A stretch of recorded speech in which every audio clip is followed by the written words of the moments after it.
Hey, Amanda here. And we had an amazing question from our participants in our brand new program, Level Up. And I thought that you would probably want to hear the answer.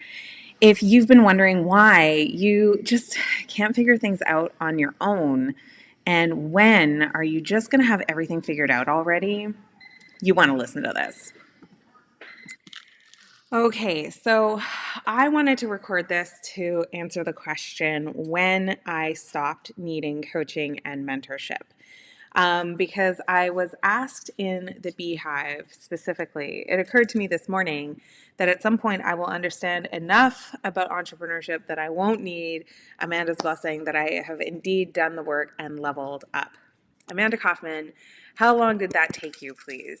And I have never stopped getting coaching and mentorship. I have simply changed and traded up coaches over the years. So while I don't need necessarily the hand holding that I used to for things like stepping into a new CRM tool, actually, point of fact, I did earlier this year need hand holding for a particular tool that I was implementing in my business because it was a more advanced tool. Every level that you grow into presents a new devil. Like there's a new set of challenges at every single level that you level up. And so the mountains that I'm climbing now are presenting me with new and different challenges than what I was facing 5 years ago when I was in the shoes that you're in now. So I'm in a position now to be able to extend my hand back and say, here's the way, here's the path. And I can Sherpa you now on things that then 5 years ago, I would not be in a position to tell you, oh, yeah, send an email like this. Oh, yeah, here's the process now, right? Oh, yeah, feel so much permission to do this. 5 years ago, I wouldn't be able to do that because I have done the work and I've done the learning, I've done the climbing to be in a position to be able to extend my hand back.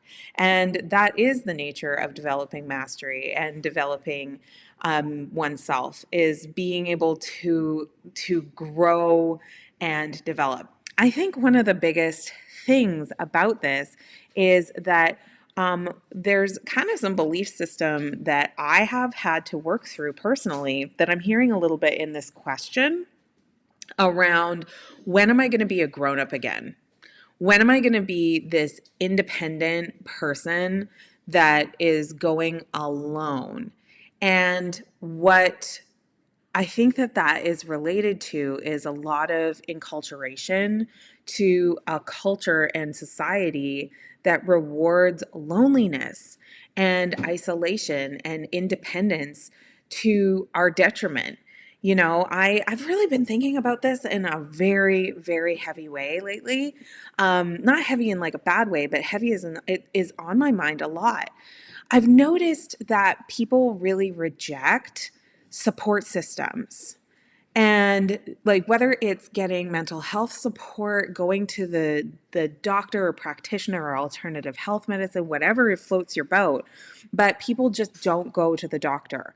They don't go to get support for their health. They think that they have to carry all of this burden on their shoulders all alone.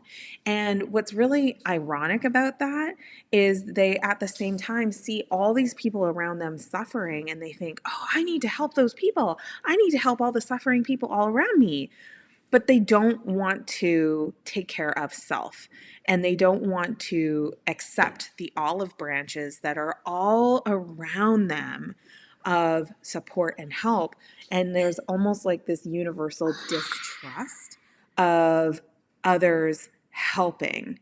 And I don't know if that's because we've just built so many big machines around support systems that we don't trust those big machines, that we've kind of been hurt along the way with all of that help.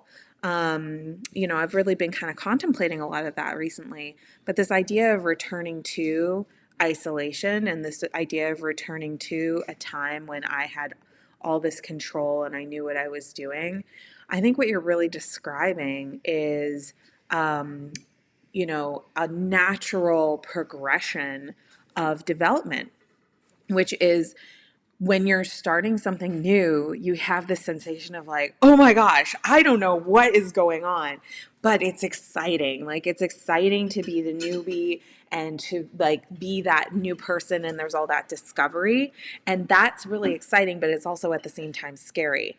Then you get into like that teenage phase where you're awkward, but you know more than you used to know, and you're feeling like you need to seek a lot of permission for things, but at the same time you're like discovering a lot of stuff and you're making a lot of mistakes, but like there's still a lot of like growth. And then there's like that arrival place. And that arrival place seems really comfortable, but I think it's the most dangerous place to be. And that arrival place is where you feel like, I got this.